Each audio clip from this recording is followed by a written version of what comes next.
Depois de um encontro inesperado entre Lula e Hugo Motta, a Câmara dos Deputados aprovou um projeto que corta isenções tributárias e aumenta a taxação sobre fintechs e casas de apostas.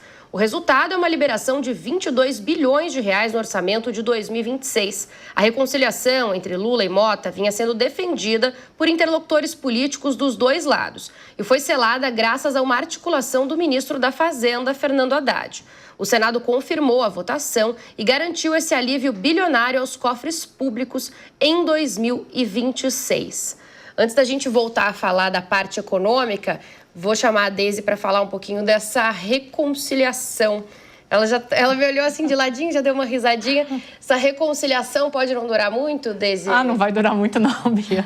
Essa reconciliação não vai durar. Assim, o primeiro ponto dessa informação foi essa tributação de 20 bilhões aí que causou a confusão lá na madrugada na Câmara dos Deputados, no Senado, em relação à PL da dosimetria, tá? Então, a confusão começou por causa dessa tributação. E aí vocês estavam falando de necessidades de reformas, a reforma administrativa. Tá aí o governo arrecadando mais 20 bilhões em cima das bets, ok. E eu lembro que aqui na Jovem Pan a gente discutiu muito sobre a questão das bets, se houvesse uma arrecadação maior em cima delas, se o governo iria utilizar essa arrecadação para tratar os problemas que advêm justamente das bets. Então, aquelas pessoas que são viciadas em apostas, se isso traria um tratamento de saúde, se o governo iria devolver isso para a população, iria fazer campanhas de conscientização. Isso só para começar a conversa. Aí vamos para a parte do Hugo Motta e do presidente Lula. Ano que vem é ano eleitoral. O Hugo Motta até agora não conseguiu mostrar a força que um presidente da Câmara dos Deputados deveria mostrar, ou que outros mostraram, como Arthur Lira, que foi seu predecessor, o próprio Rodrigo Maia, enfim. Então, essa é uma pausa momentânea. Ano que vem é um ano eleitoral em que o Hugo Motta ainda deixou muito a desejar para o presidente Lula. Então, assim, Bia, eu aposto que essa pausa ela vai até voltar do recesso. Quando voltar o recesso, zerou tudo, começa o jogo de novo e eles vão literalmente se engalfinhar. Estamos salvando esse trechinho aqui para a gente recuperar lá a volta do recesso, para a gente ver o que aconteceu. Nathalie, vou voltar para você. A Deise falava, né, se esses valores, esse alívio volta de alguma forma para políticas, para a população, isso seria uma boa saída, mas não deve acontecer. Como é que você vê? Bom, primeiro, basicamente, né, um desenho ali que a gente precisa cuidar desse enforcement que a gente chama, né? Então, precisa avaliar a questão do apostador, qual é a característica desse apostador, se ele é viciado ou não. Então, tudo isso demanda uma estrutura, como bem colocado aqui, né, que precisa de uma reforma administrativa, da estrutura do Estado para poder prover isso. A gente sabe que custo com saúde é muito elevado, né, um custo obrigatório dentro do orçamento, e não sei se dentro dessa margem, apesar de significativa, tentando buscar ali aumentar a base fiscal, ainda ela é suficiente para resolver o problema fiscal e ainda conseguir ali mitigar os problemas de saúde que a gente tem no país. Em um primeiro momento, acredito que isso não vai ser possível, né, dentro dessa estrutura que nós temos e dentro do volume que isso vai ser arrecadado. Então, acredito que não é muito bem por aí a solução em um primeiro momento. Agora, Lia, esse corte, né, essa isenção, era um pedido já de algum tempo, né? Sim, era um pedido de alguns setores, inclusive o presidente Hugo Motta falou que isso era uma forma de enxugar possíveis desperdícios, né, do âmbito fiscal, mas veio logo depois de um discurso em que o Haddad, né, o ministro da Fazenda, se posicionou dizendo que precisava de 20 mil para fechar o orçamento para o ano seguinte. Aí, de uma hora para outra, na madrugada, eles arranjam um projeto de lei e conseguem esse recurso. Então, novamente, como que está sendo feito um processo de transparência por parte do Congresso, ouvindo todas as partes sobre os interesses que estão sendo colocados, a quem que vai reduzir e a quem que vai tributar. Independente de ser bets ou outros setores, eu acho muito importante que essa discussão ela seja explícita para a sociedade. Não a favor ou contra, não importa qual é a posição, se de repente, de uma hora para outra, você não tem a sua voz ouvida sobre um determinado projeto, isso por si só já é muito complexo. E, novamente, essa decisão econômica veio para suprir também uma demanda da LDO de superávit para eles conseguirem ter uma meta fiscal, né, de 32 bilhões de reais no ano que vem, suprindo essa meta de 0,25% a mais ou a menos, podendo chegar a déficit zero, mas também cobrindo ali os interesses de liberar o valor das emendas parlamentares até 65% das emendas no primeiro semestre do ano que vem. Então, novamente, de onde está vindo o dinheiro? Será que está vindo para esses interesses?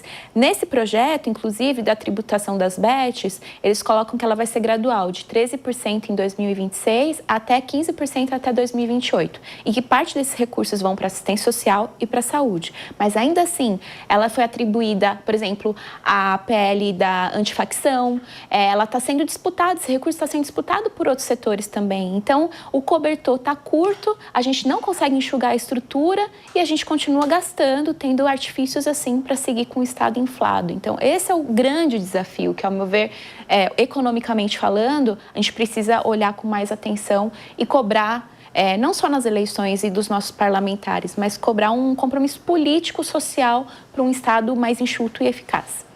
Olha, e a época de cobrar, ela tá sempre em vigor, mas a época de escolher tá chegando, mas nem tanto. A gente antecipou bastante o debate eleitoral aqui no país. A gente ainda tem cerca de 10 meses até efetivamente a eleição presidencial, mas os cenários já estão sendo desenhados, então, há algum tempo.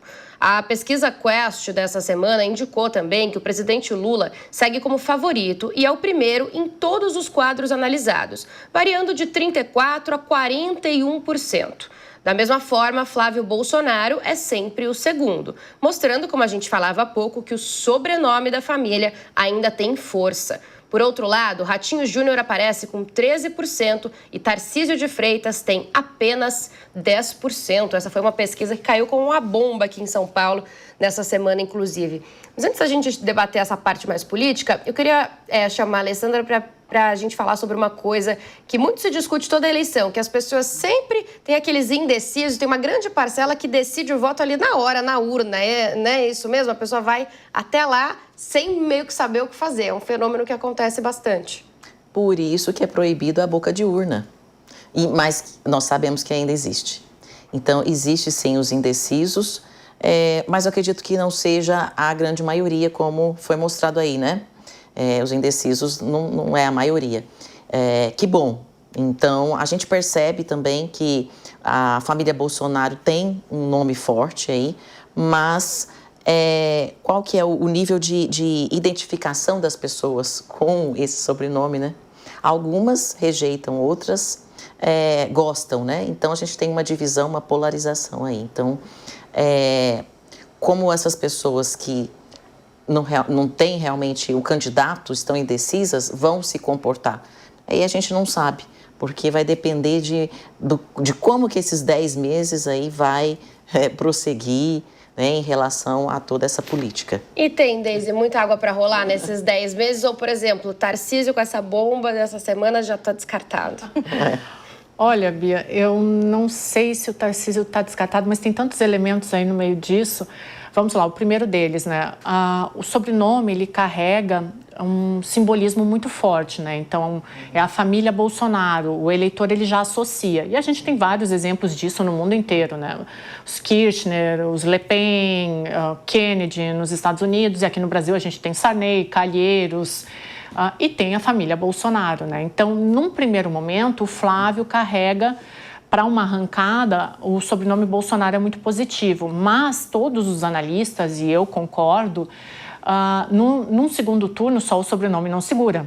Né? Então, precisa de uma coalizão em torno do nome Flávio Bolsonaro. Né? E ele precisa se apresentar como alguém que não é só o filho do ex-presidente, né? Porque ainda mais se ele for disputar com o presidente Lula, né? Então, precisa de uma construção. Segundo ponto, que a Bia, que faz as apurações aqui, conhece de bastidor muito melhor do que eu, mas tem um elemento em eleição de bastidor que é fundamental, que se chama Gilberto Kassab. Né? Então, o Kassab, ele desejou, acho que foi na semana que passou, ele desejou boa sorte ao Flávio. Só para a gente lembrar, na última eleição municipal, o Kassab fez o número de prefeituras que era o ideal do Valdemar Costa Neto. Né? Então, a gente sempre tem que prestar atenção nas movimentações dele. Se o PSD e o União Brasil está dividido, um pé lá, outro pé cá, mas se o PSD do Gilberto Kassab não encampar essa candidatura do Flávio, a gente pode ter um deslize aí para um outro nome.